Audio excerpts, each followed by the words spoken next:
Bueno, entonces, demos inicio con una oración, ¿les parece? ¿Alguien voluntario que quiera orar? La hermana Marlene alzó la mano. Oramos. Ya. Vamos a orar, ¿ya? Así que cerremos los ojitos. Amantísimo Dios que estás en el cielo, Señor, y esta tarde le damos gracias porque podemos reunirnos, Señor bendito, aprender de su palabra, aprender de usted, y porque usted nos da la oportunidad de estar juntos como hermanos, Señor bendito, haciendo lo que debemos hacer, Señor bendito, para conocerle, para de esa forma, Señor bendito, poder entregarle a otro el mensaje y decirle cómo es usted, Señor, qué es lo que desea usted para las otras personas también, así como lo que desea en nosotros. Le pedimos, Señor, que usted bendiga nuestro culto y también el aprendizaje y que no se nos olvide, Señor. Se lo pedimos en nombre de Jesús. Amén. Amén. Gracias, hermana Marlene. Bueno, yo tengo aquí lista la lección de escuela sabática. Como veníamos diciendo antes de empezar el estudio, es un tema bastante controversial, la naturaleza de Cristo. Y de hecho, antes de que apareciera esta lección, yo no pensé que fuera la de hoy porque la había revisado la semana pasada, parece. Por el título, que ya había en las redes sociales por ahí información respecto al estudio del día de hoy. Entonces genera como cierta controversia. Pero cuando yo me he dado cuenta que cuando genera controversia en estudios porque el enemigo crea confusión para que no entendamos claramente el mensaje que hay en un tema específico. Entonces, si esto genera controversia, hay dos razones principales. Pueden haber más, pero yo identifico dos, que una es una verdad importante que debemos de entender y el enemigo genera confusión, ¿cierto? Por ejemplo, pasa con el sábado. Hay controversia con el sábado y el domingo y es porque es un tema sumamente importante. Con el tema del estado de los muertos hay cierta controversia con diferentes credos, denominaciones, porque es un tema importante también para el tiempo del fin. Y con la naturaleza de Cristo pasa lo mismo, también hay controversia, entonces debe haber algo importante allí. Y segundo punto, de que hay misterios que no pueden ser revelados y cuando hay misterios que no se revelan en su totalidad, el enemigo también se vale de esto para sutilmente y poco a poco ir descarriando a la gente con ideas falsas y poder como forzar la escritura para colocar una posición y finalmente con el correr del tiempo aquellas personas poco a poco vayan perdiendo la fe en la palabra de Dios. Porque como son misterios que finalmente después llegan a ser tan incomprensibles y se trata de profundizar en algo que no está revelado, ahí se genera con el tiempo la caída en la fe. Entonces, eso como antecedente. Y la lección dice carne y sangre como nosotros. Tengo por ahí un documento, pero antes de compartirlo, pienso que podamos leer algunos versículos claves de la lección, que son, por ejemplo, el libro de Hebreos capítulo 2, versículo 9. Vamos a buscarlo. Hebreos 2:9. Y dice, ustedes me pueden seguir en sus Biblias allí, dice, pero vemos a aquel que fue hecho un poco inferior a los ángeles, es decir, a Jesús, coronado de gloria y honor a causa del padecimiento de la muerte, para que por la gracia de Dios probara la muerte por todos. Entonces dice que fue inferior a los ángeles, fue hecho un poco inferior a los ángeles. Aquí se está refiriendo específicamente a que se hizo carne, se hizo humano, completamente humano. Y de hecho lo ratifica el versículo 14 en adelante, porque dice, así que por cuanto los hijos participan de carne y sangre, él igualmente participó también de lo mismo. O sea, él participó de carne y sangre. ¿Y qué se refiere? Y lo especifica la lección de hoy. ¿A qué se refiere esa expresión carne y sangre? Significa a la humanidad con todos sus sufrimientos, ¿cierto? Acordémonos que vivimos en un contexto de después de la caída de Adán y Eva, entonces la vida en esta tierra, en la humanidad, representa también una vida que va acompañada de sufrimiento. Y entonces cuando se habla de carne y sangre significa la humanidad, con todas sus debilidades y sufrimiento. Eso también lo ratifica un poco el libro de Mateo capítulo 16, versículo 17. Cuando Cristo tiene una conversación con Pedro, vamos a leerlo ahí, Mateo 16, 17. Y él le pregunta, porque se andaba diciendo de que Cristo era Elías, de que quién era Cristo, ¿cierto? Si era el profeta. Y abiertamente le pregunta a Jesús a los discípulos, ¿y ustedes qué piensan? ¿Quién soy yo? Entonces Pedro responde y dice, y Pedro responde en el versículo 16, Mateo 16, respondiendo Simón Pedro dijo, tú eres el Cristo, el Hijo del Dios viviente. Y Jesús le respondió y le dijo, versículo 17, bienaventurado Simón, hijo de Jonás, porque esto no te lo reveló carne ni sangre. Mire, la misma expresión, sino mi Padre que está en los cielos. O sea que carne y sangre se estaba refiriendo que esto no fue una revelación humana, sino una revelación divina. Entonces, carne y sangre significa la humanidad con todo su sufrimiento, ¿cierto? Esto lo deja empática la lección. De hecho, ahí dice la expresión carne y sangre, voy a leer ahí en el primer párrafo. En el segundo párrafo, después de las preguntas, la expresión carne y sangre enfatiza la fragilidad de la condición humana, su debilidad, ¿cierto? Por eso dice en Efesios 12 también que no tenemos lucha contra carne y sangre. O sea, nuestra lucha no es con seres humanos, es contra demonios, ¿cierto? También dice falta de entendimiento, ¿cierto? Y la subyugación a la muerte. Y los textos base están ahí en la lección. Hebreos dice que Jesús fue hecho como sus hermanos en todo, según Hebreos 2:17. Esta expresión significa que Jesús se hizo completamente humano. A eso se estaba refiriendo, que fue completamente humano. Jesús no simplemente parecía humano, era verdaderamente humano, realmente uno como uno de nosotros, ¿cierto? Y aquí viene la parte controversial, que es lo que está en el párrafo siguiente. Dice, voy a leerlo y ustedes pueden seguir allí en la lección. No obstante, Hebreos afirma que Jesús era diferente de nosotros con respecto al pecado. Si bien es cierto que él era como uno de nosotros, había ciertas diferencias. Y eso es lo que va a explicar la lección. Dice, y esto es lo que hay allí en las redes sociales como crítica al folleto. Y yo encuentro que está bien definido el folleto. Dice, en primer lugar, Jesús no cometió ningún pecado. Eso está claro para todos, ¿cierto? Según Hebreos 4:15. En segundo lugar, Jesús tenía una naturaleza humana que era santa, inocente, sin mancha, apartada de los pecadores. Era una naturaleza sin mancha, sin pecado. Y ustedes se encuentran en los comentarios de la señora White que Cristo, perdón, tomó la naturaleza humana después de la caída de Adán. Y así lo dice la hermana Elena de White en muchos pasajes. Pero si bien es cierto que él tomó la naturaleza humana después de la caída, no participó de la tendencia al pecado, como dijo Diana. Y es un asunto que es un juego de palabras allí, pero hay que tenerlo bien definido. Según lo que dice la lección de escuela sabática, él era inocente, sin mancha, apartado de los pecadores. Y esto está en Hebreos 7:26. Si quiere alguien leerlo, Hebreos 7:26.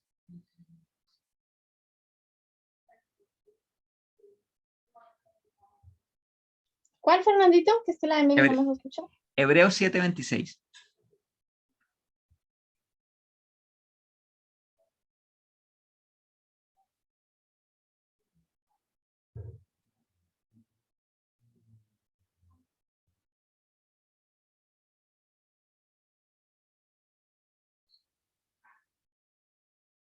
¿Alguien? Dice, Hebreos 7:26, tal sumo sacerdote nos convenía, santo, inocente, sin mancha, apartado de los pecadores y hecho más sublime que los cielos.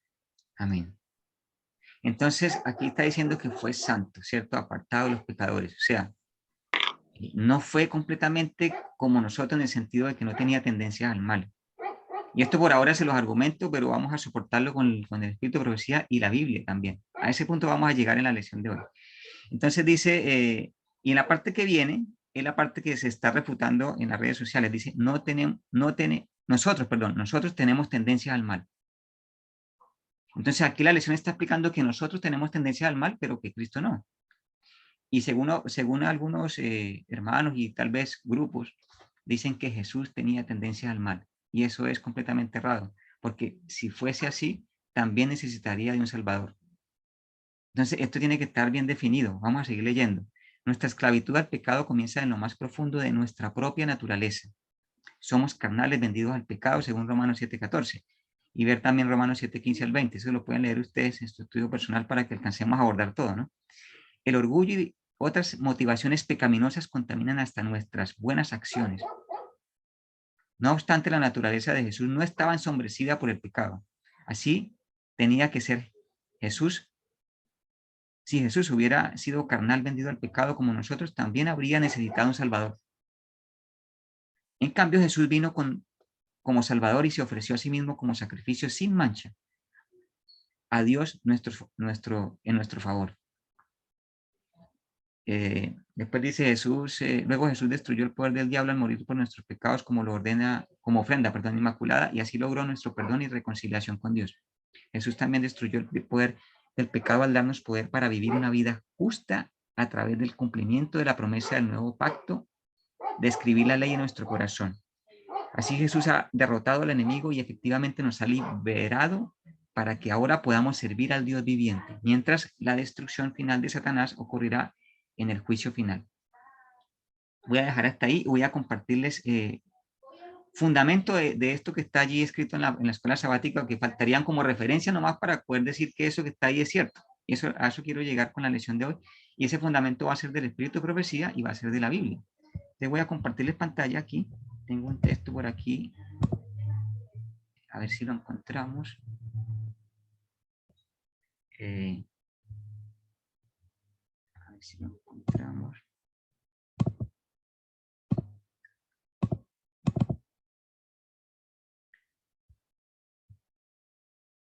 ¿Están conectados desde computador o desde celular?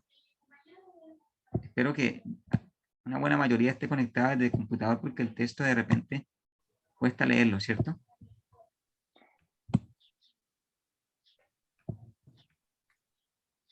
Bueno, y sin el que esté conectado al celular, pues atento a la lectura. Aquí dice en este documento que pudimos elaborar ahí, de naturaleza caída que Cristo heredó, porque Elena de White enfáticamente dice que él tomó la naturaleza caída. ¿A qué se refiere con eso? Se refiere a las debilidades. Y vamos a comprobarlo con el Espíritu de Profecía y con la Biblia. Cuando Cristo toma la naturaleza caída de nosotros, se está refiriendo a las debilidades. Esto implica debilidades físicas, mentales, ¿cierto? Pero no tendencias al mal, como dice la escuela sabática. ¿Se está viendo, cierto? ¿Alguien me confirma? ¿Se está viendo? Sí, se ve. Bueno, Sí, yo voy a se leer. ve. Ya, yo tengo resaltado ahí Yo estoy desde el celular, pero se ve bien, se ve súper bien, se ve grande. Perfecto. Yo tengo resaltado lo que nos interesa ahora en este momento, en este estudio. Dice, sed cuidadosos, sumamente cuidadosos en la forma en que os ocupáis de la naturaleza de Cristo. No lo presentéis ante la gente como un hombre con tendencia al pecado. Mire que está muy, muy específico, ¿cierto? No lo presentemos como un hombre con tendencia al pecado. Él es el segundo Adán. El primer Adán fue creado como un ser puro y sin pecado y sin una mancha de pecado sobre él. Era la imagen de Dios, podía caer y cayó por la transgresión. Por causa del pecado, su posteridad nació con tendencias inherentes a la desobediencia, que es nuestra condición, ¿no? Pero Jesucristo, ya mire que lo coloca aparte, como dice Hebreos, pero Jesucristo era el unigénito Hijo de Dios, tomó sobre sí la naturaleza humana y fue tentado en todo sentido como es tentada la naturaleza humana. ¿Podría haber pecado? Podría haber caído, pero en ningún momento, ahí lo resalté y lo coloco en mayúscula, pero en ningún momento hubo en él tendencia alguna al mal. Fue asediado por las tentaciones en el desierto como lo fue Adán por las tentaciones en el Edén. Entonces mire que queda bien enfático que él en ningún momento hubo una tendencia al mal. Y yo voy a parar de compartir, ahí les vuelvo a compartir pantalla para poder explicarles otra cosa. Uno de los argumentos que se usan por parte de la postura, de hecho equivocada, que se dice que Jesús tenía tendencia al mal, es que si no hubiese sido así, no podría ser ejemplo para nosotros. Entonces, estas personas que están diciendo esto, están argumentando de que Cristo luchó con lo que tenía dentro, esa tendencia que tenía a pecar, y que batalló con eso y obtuvo la victoria siempre. Y esto es errado. Según el texto que leí, y viene más texto, solamente les he mencionado uno. Entonces yo, cuando he podido estudiar con personas de este tema, que tienen esta posición, hay que ser muy sutiles también y tener mucho tacto, porque la idea es alcanzar a la persona y tampoco entrar en controversia. Y lanzamos una pregunta. Si es así, y porque se argumenta lo siguiente, él tenía que ser un ejemplo para todos los que luchamos contra el pecado. Entonces se hace la pregunta, ¿dónde encontramos en la Biblia a Jesús luchando contra el egoísmo, contra el alcoholismo, contra el homosexualismo, contra el adulterio, contra la fornicación, contra las drogas, contra tanto pecado? Y no hay un registro en la Biblia donde encontremos a Cristo luchando con esas cosas. No hay. Entonces el argumento es totalmente, totalmente alejado del respaldo bíblico, porque dicen, si no fuese así, no sería ejemplo. Pero en la Biblia no hay ningún ejemplo de Cristo luchando con estas tendencias. No hay. Hermano, Sí, hermana Teresina. bueno, la verdad yo estoy revisando el tema y estoy viéndolo. Yo veo que acá no estamos haciendo un análisis del tema, porque usted ya tiene una postura clara al respecto. Es decir, no Sí, estamos haciendo un análisis de los versículos, sino que usted está explicando una postura y está diciendo cuál es la otra que es la errada, digamos. sí, O sea, no hay un análisis, digamos, sino ya.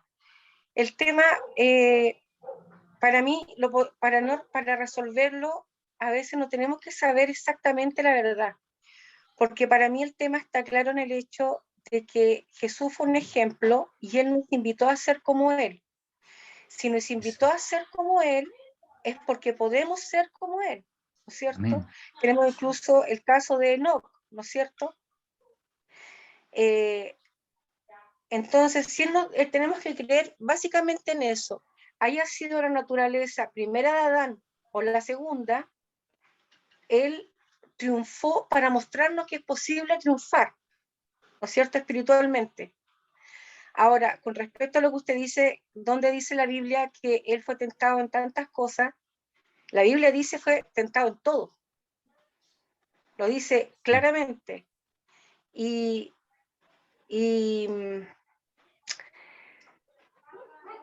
el asunto, lo que tenemos que resolver es que Él, si nos invita a ser semejantes a Él, es porque podemos. Exactamente el misterio no lo vamos a alcanzar quizás ahora, o algunos creen que sí, pero yo confío desde pequeña, y una de las cosas que a mí me ha hecho acercarme a Cristo es saber que Él siente y comprende absolutamente todo lo que yo vivo como ser humano, porque también Él lo vivió. Entonces, eso me hace a mí perseverar. Y hay un versículo que dice que Dios, el Padre, siempre oye y hace lo que Jesús le pide, porque dice, porque yo lo agrado a Él en todo. Amén. O sea que podría desagradarlo. ¿O estoy equivocada? Sí, está totalmente aceptada lo que está diciendo, hermana. Bueno, ese tema es bastante amplio, así que tiene mucho. Y dice que cuando Jesús crecía en gracia para con los hombres y para con Dios. Y para con Dios, sí. Y él no hubiese podido crecer, no hubiese tenido la opción de no crecer en gracia para con los hombres y para con Dios, ¿para qué iba a ser registrado? Él Sí. podría no haber. Entonces, yo lo siento así, yo lo veo así. Eso quería compartir. Sí. Pero la meta es que el Señor dice, mírenme a mí, síganme a mí, imítenme a mí. Y también tenemos el caso de Enoch. Es decir, es posible. Para mí, Él es el Salvador. No, digamos, para mí no es el Salvador porque Él no hubiese podido errar. Él es el Salvador porque pudiendo errar, no erró. Exacto, estando en la posibilidad de hacerlo, no lo hizo, no erró. ¿Cierto? Gracias, hermana Teresina. Justamente, bueno, ese punto de que fue tentado en todo es un estudio bastante completo, que de hecho también está en una matutina por ahí que se llama Cristo Triunfante, y está explicando bien ese solo pasaje que fue tentado en todo. No sé si alcanzamos a hacerlo, pero quiere decir de que fue tentado en un grado incluso mayor que el nuestro. Entonces, como fue tentado en un grado mayor que el nuestro, tiene la capacidad de entendernos y de socorrernos también. Y bueno, vamos a seguir leyendo el contenido aquí de los textos que son del espíritu de profecía. Vamos a seguir compartiendo pantalla. Ahí están viendo, ¿cierto?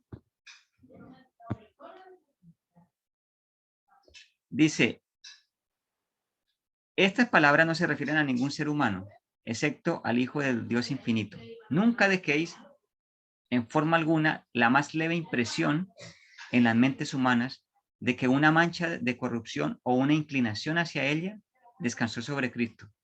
Entonces veo que también hay una, aquí como que sigue ratificando en otras palabras la misma idea, y lo dice allí en una forma bastante enfática con la palabra nunca. Nunca dejéis en forma alguna la más leve impresión en las mentes humanas de que una mancha de corrupción o una inclinación hacia ella descansó sobre Cristo, o que en alguna manera se rindió a la corrupción.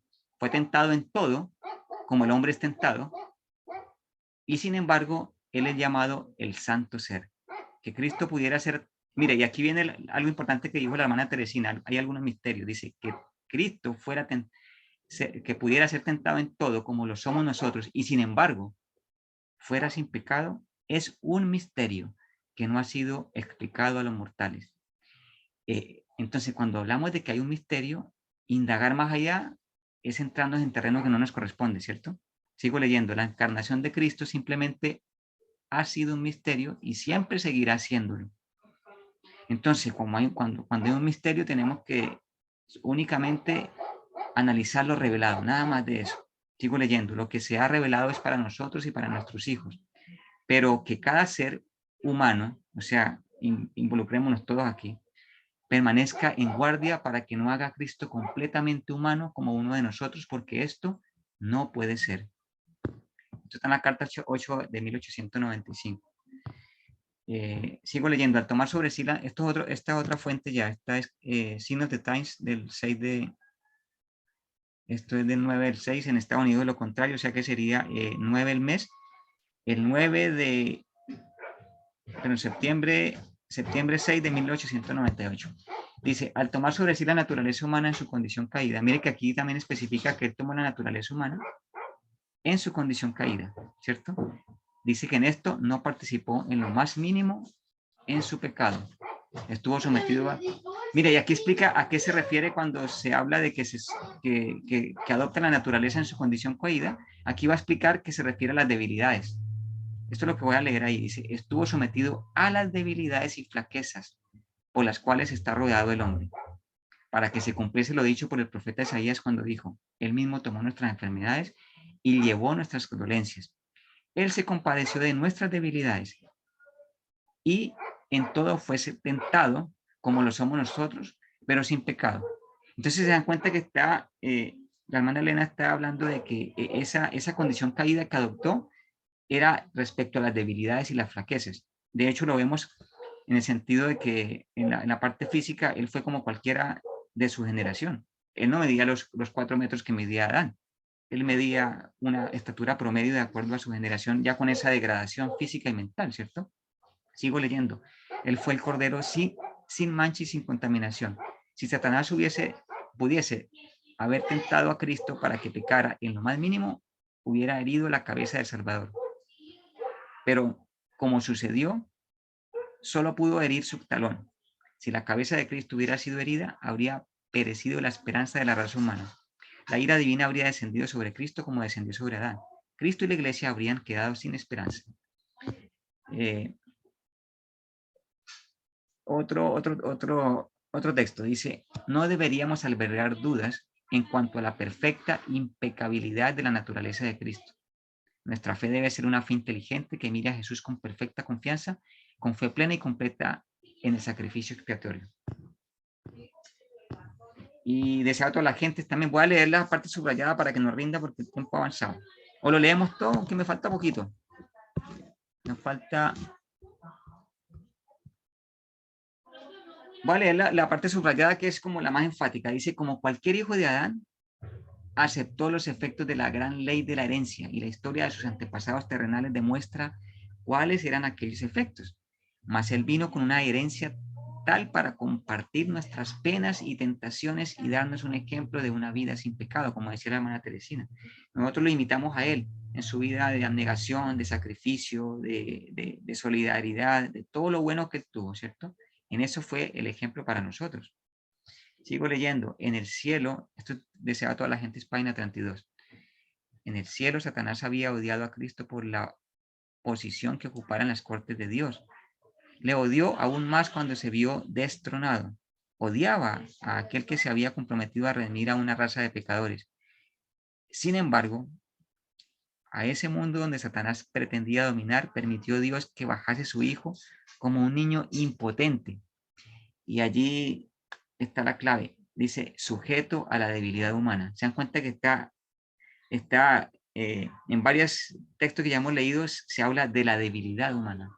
Dice, sujeto a la debilidad humana.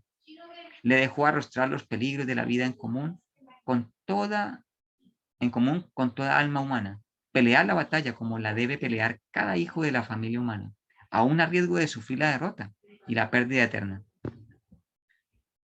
Ahora, otro texto que es de 1890, es manuscrito número 16, dice, en Cristo habitaba la plenitud de la deidad corporalmente.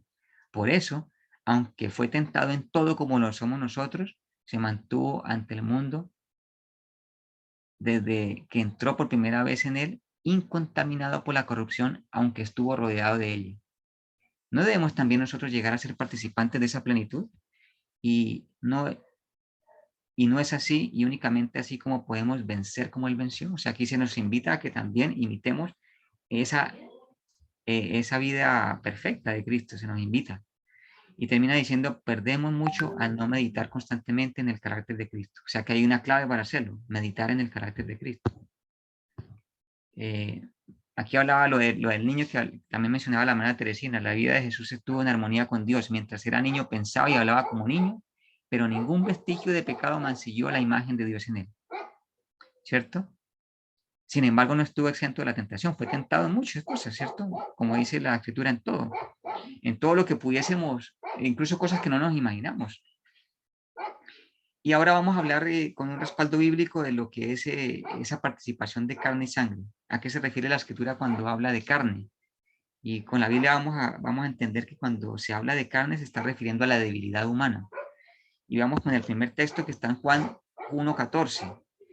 Y allí está en pantalla para que lo leamos. Dice, y aquel verbo, refiriéndose a Cristo, fue hecho carne y habitó entre nosotros y vimos su gloria, gloria como del unigénito del Padre, lleno de gracia y de verdad. O sea, aquí Juan está diciendo que Cristo se hizo carne. Hebreos dice que él participó de carne y sangre, ¿cierto? ¿A qué se refiere la Escritura con carne? Se refiere a la debilidad humana. Ya lo leímos del Espíritu de Profecía, pero ahora lo vamos a sustentar bíblicamente que la carne se refiere a la debilidad. Primer texto es Hebreos 4:15. Dice, pero no tenemos un sumo sacerdote que no pueda compadecerse de nuestras debilidades. Mira, habla allí de debilidades, sino que uno que fue tentado en todo según nuestra semejanza, pero sin pecado.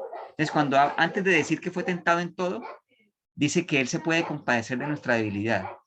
O sea, cuando fue tentado en todo, previamente dejó claro que era con relación a la debilidad y que por eso se puede compadecer de nuestra debilidad, ¿cierto? Mateo 26:41, esto está en el contexto del Getsemaní, cuando se lleva ya a los discípulos y en especial en forma más apartada a Juan, a Santiago y a Pedro, ¿cierto? Que les dice, velad y orad para que no entréis en tentación. El espíritu a la verdad está dispuesto, pero la carne es débil. Y la forma como termina el versículo es bien enfática. Dice, la carne es débil. O sea, carne está asociado ¿a qué? A la debilidad. Por eso aquel verbo se hizo carne. Romanos 8:3. Porque lo que era imposible para la ley, por cuanto era débil por la carne, Dios enviando a su Hijo a semejanza de carne de pecado y a causa del pecado condenó al pecado en la carne.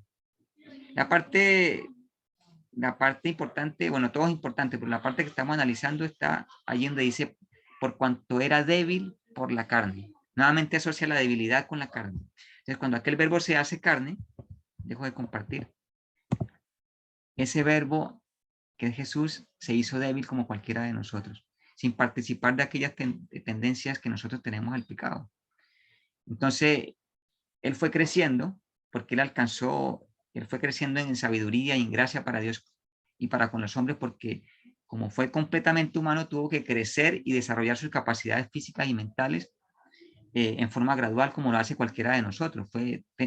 Fue enseñado por María, ¿cierto? De todas las cosas, de los rollos del Antiguo Testamento, y aprendió, y poco a poco fue ganando también esa aceptación en su sociedad, ¿cierto? Crecía en gracia para con Dios y los hombres. Y de la niñez de Cristo uno pudiera pensar que hay poco, pero hay mucho en la Biblia. ¿Cómo se logra alcanzar el ser aceptado por Dios y los hombres? Ese asunto también está bien definido en la Biblia, que podría ser otro tema para otro momento, pero si mal no recuerdo, está en Proverbios 4, si no estoy mal. Y se me vino a la mente ese tema de crecer en gracia para con Dios y los hombres. Proverbios. Hermano, Sí, dígame, hermana Teresina. yo asocio mucho, por ejemplo, que dice que Jesús crecía en gracia para con Dios y los hombres. Yo creo que hay muchas tentaciones que Jesús no vivió porque él no caminó en camino resbaloso, él fue obediente. Entonces, muchas tentaciones que hay son cuando las personas nos metemos en la oscuridad, elegimos equivocadamente. Entonces, Jesús desde pequeño aprendió obediencia al Padre. Y esa obediencia implicaba no seguir los impulsos, porque a mí, cuando hablas de carne, son los impulsos, la satisfacción inmediata.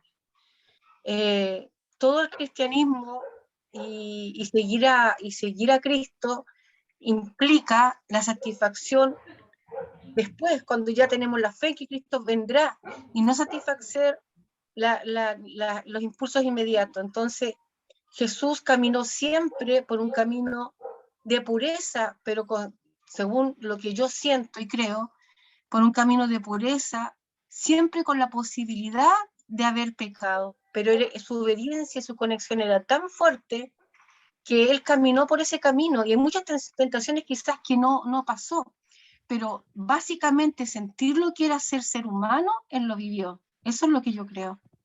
Amén, claro, Porque, sí. Esas emociones, todas esas claro, presiones, todo eso. claro, la gana, digamos, de vivir la emocionalidad, la gana de satisfacer la inmediatez, eso él lo conoció. Porque yo tampoco hay pecados que yo no he vivido, porque hay muchos mundos que no he recorrido porque tengo valores. ¿Entiendes? Lo mismo Jesús caminó en otro tipo de vida, el máximo tipo de vida, digamos, apegado a su Padre. Y la fortaleza para mí, el versículo cuando Jesús dijo, si es posible, pase de mí esta copa, pero que se haga tu voluntad, a mí me muestra exactamente que Jesús era exactamente como nosotros, que no queremos morir, que no queremos sentir dolor, pero se doblegó ante la voluntad del Padre. Y eso es lo que lo hizo a él vencedor. Amén. Excelente, hermana Teresina, lo que usted está diciendo. Y esas escenas que usted menciona nos muestran la completa humanidad de Cristo. Él sigue siendo humano, de hecho, en el cielo todavía. Esa humanidad que él adoptó la conservará por siempre. Y él luchó con esas cosas, con esas emociones que nosotros tenemos como seres humanos, las enfrentó Cristo. Él dice que estaba angustiado hasta la muerte. Imaginémonos en el Getsemaní que estaba angustiado hasta la muerte, a tal punto que sus gotas de sudor fueron sangre. Entonces, completamente humano, imaginémonos la angustia de Cristo, que dijo que estaba angustiado hasta la muerte, que estaba muy triste hasta la muerte. Entonces, entristecer a Cristo como lo entristecieron los discípulos fue un asunto que también fue parte de sus sufrimientos. Encontré el texto de Proverbios, que es Proverbios 3:4, que dice, porque uno pudiera pensar que hay pocos textos de la niñez de Cristo, pero si uno se mete a profundizar la escritura, encuentra cómo Cristo llegó a tener gracia para con Dios y los hombres. Uno de esos textos está en Proverbios 3, que dice 3:3, dice, nunca se aparten de ti la misericordia y la verdad. Átalas a tu cuello, escríbelas en la tabla de tu corazón. Y cuando uno hace eso, que fue lo que pasó con Cristo, mire lo que dice, y hallarás gracia y buena opinión ante los ojos de Dios y de los hombres. Entonces, para Cristo llegar y crecer en gracia para con Dios y los hombres, tuvo que haber dedicado su vida al estudio, a la oración, a la meditación y atarlas, escribirlas en la tabla de su corazón, o sea, dedicación. Pasaba noches enteras orando, por ejemplo. Y en eso fue ejemplo para nosotros. Otro texto que me gustaría, como para ir terminando, y si ustedes tienen algo para complementar, genial sería, que es Santiago 1, 13 al 18.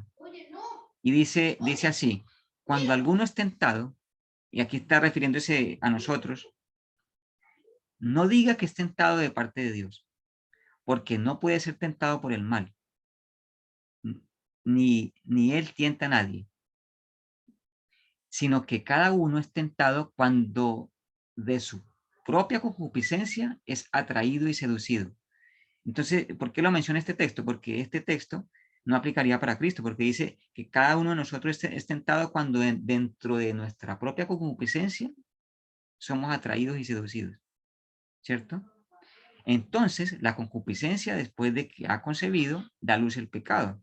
Y el pecado, siendo consumado, da a luz la muerte.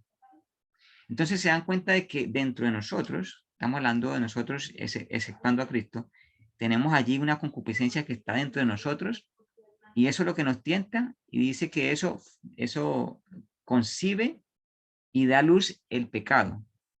Y el pecado cuando se consuma, dice que da luz a la muerte. Si Cristo hubiese tenido tendencia al pecado, como dicen, como se anda diciendo por allí, este texto finalmente diría que Cristo murió por su propia concupiscencia y no fue así. Es otro texto que nos ayuda a aclarar un poco el tema, que faltó incluirlo ahí en el texto, en el documento que tengo, pero por eso se lo leí.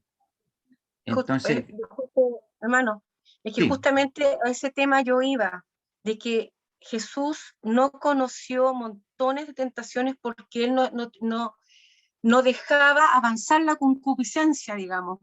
es, Él vencía, no conocía, es lo mismo cuando nosotros tenemos esos días donde nos sentimos apegados valga la comparación, cuando nos sentimos que estamos bien apegaditos al Señor y parece que todo es más fácil y que podemos honrar a Dios y que podemos decir que no y estamos caminando casi sobre las nubes, parece que podemos pasarnos por sobre todo pecado, ¿no es cierto?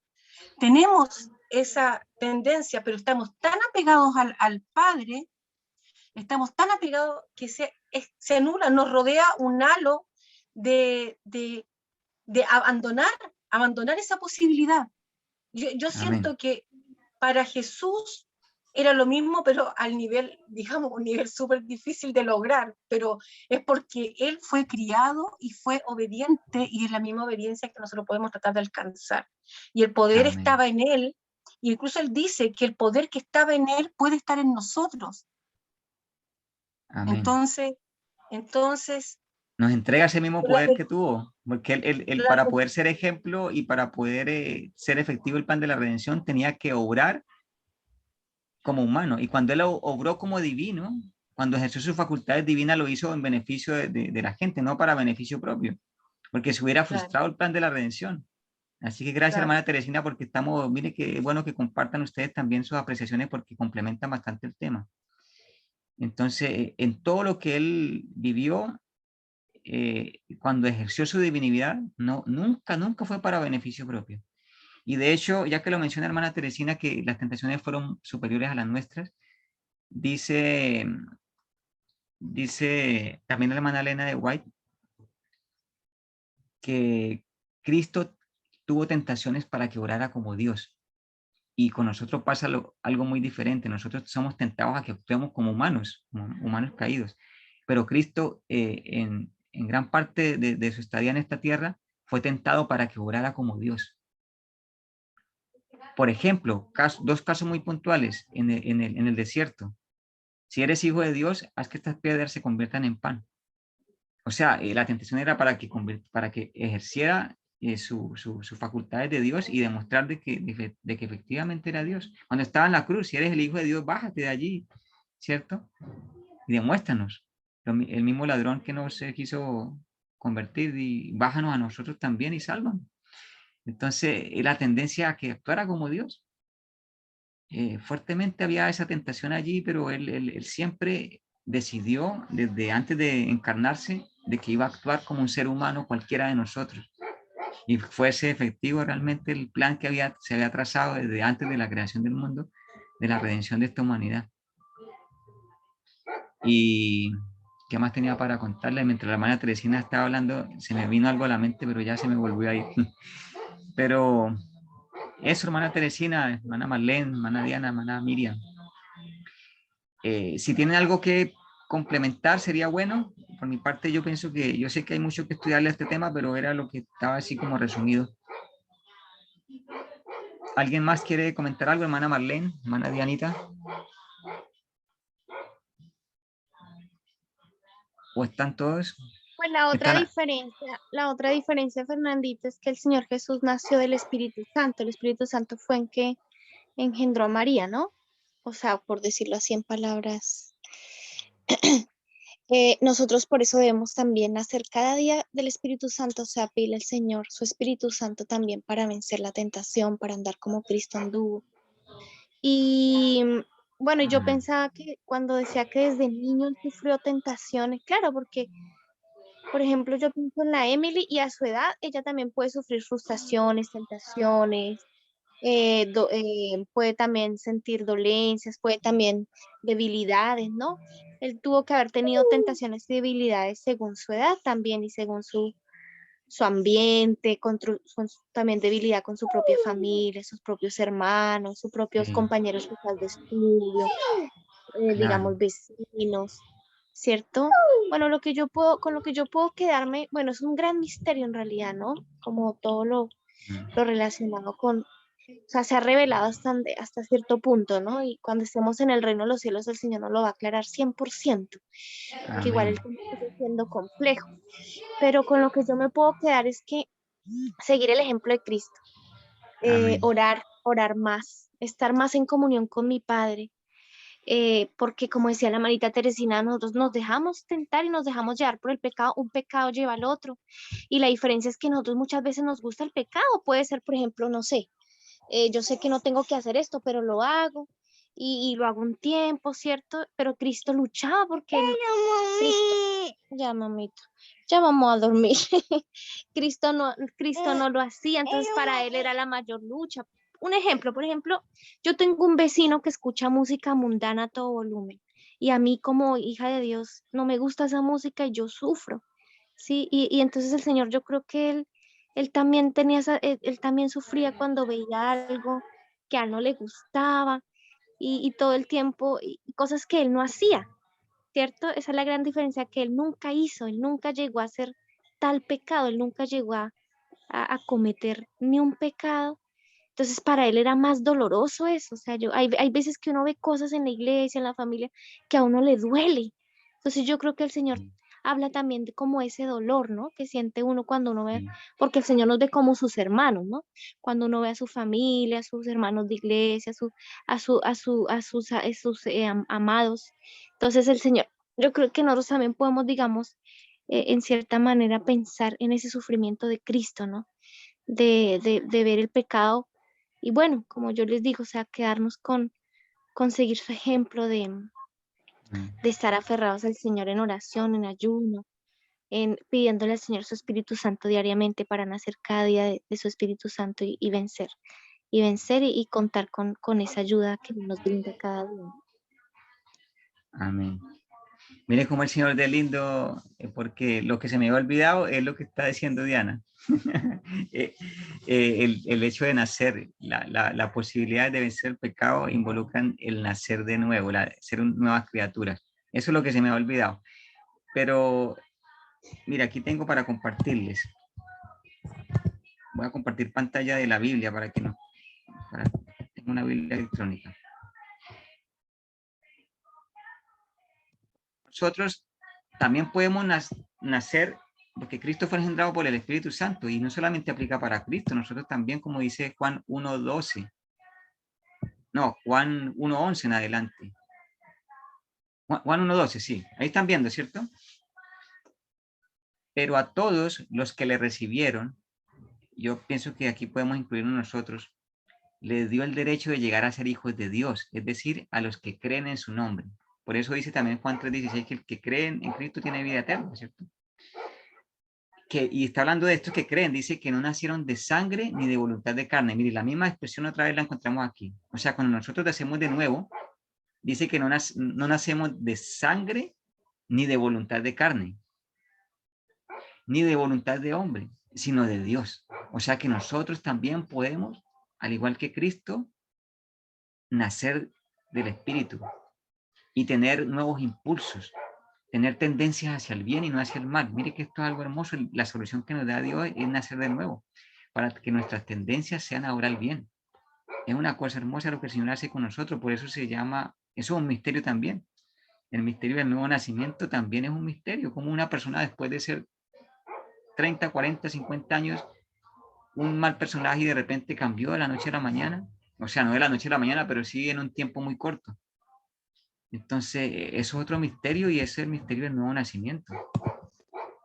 Y por último, hermanos, para ser prudente en el tiempo, ¿por qué el enemigo se ha encargado? Una de las razones, ¿no? Porque yo pienso que pueden haber muchas, de esta polémica y de este misterio, algunas cosas reveladas de este misterio, porque eso están oscurecidas. ¿Y qué pretende el enemigo con todo esto? El plan del enemigo es muy sutil, él siempre es muy sutil.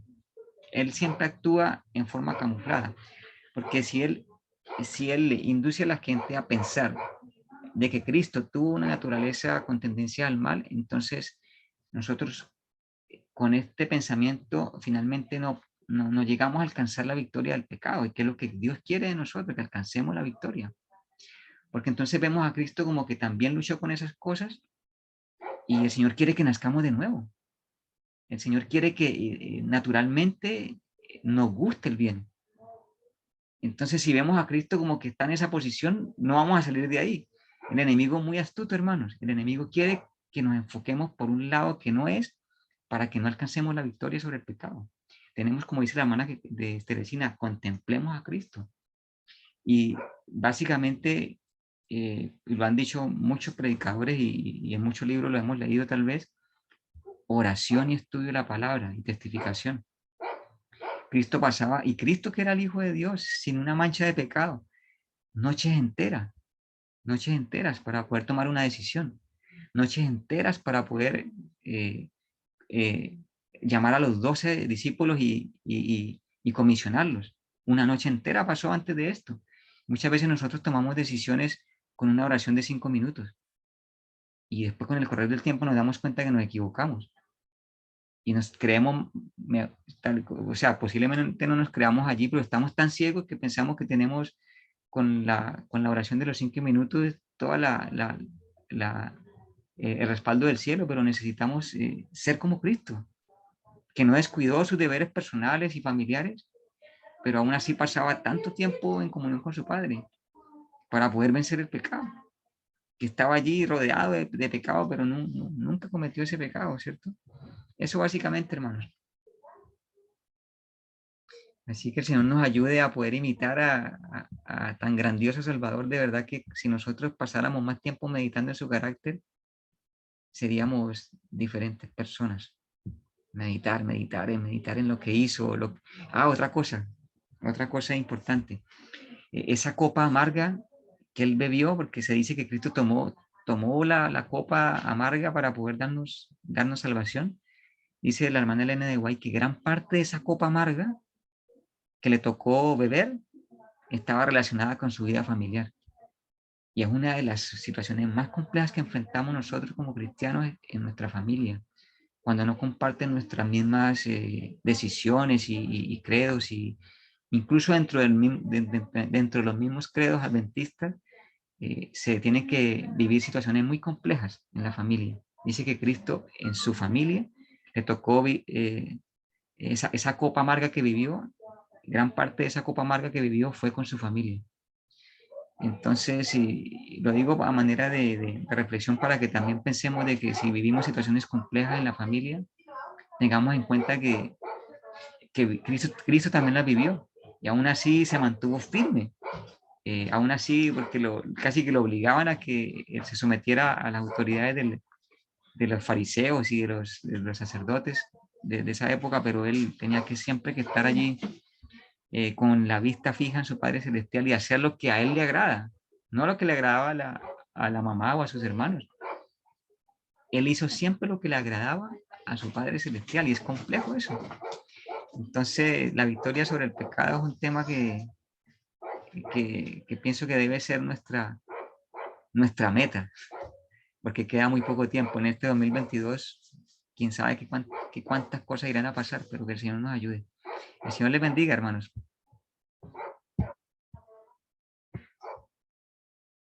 Muchas gracias. Igualmente. Gracias, Fernandito. Una oración para terminar. Por Gracias, supuesto. hermano Fernando. Bueno, la hermana Marlene inició la oración. ¿Quién quiere terminarla? Una voz nueva que nos ayude allí en la oración final. Yo quiero pedirle a la hermana Miriam Osa, que está ahí, no sé si nos ayuda con la oración final. Listo, hermano, ya un momentico.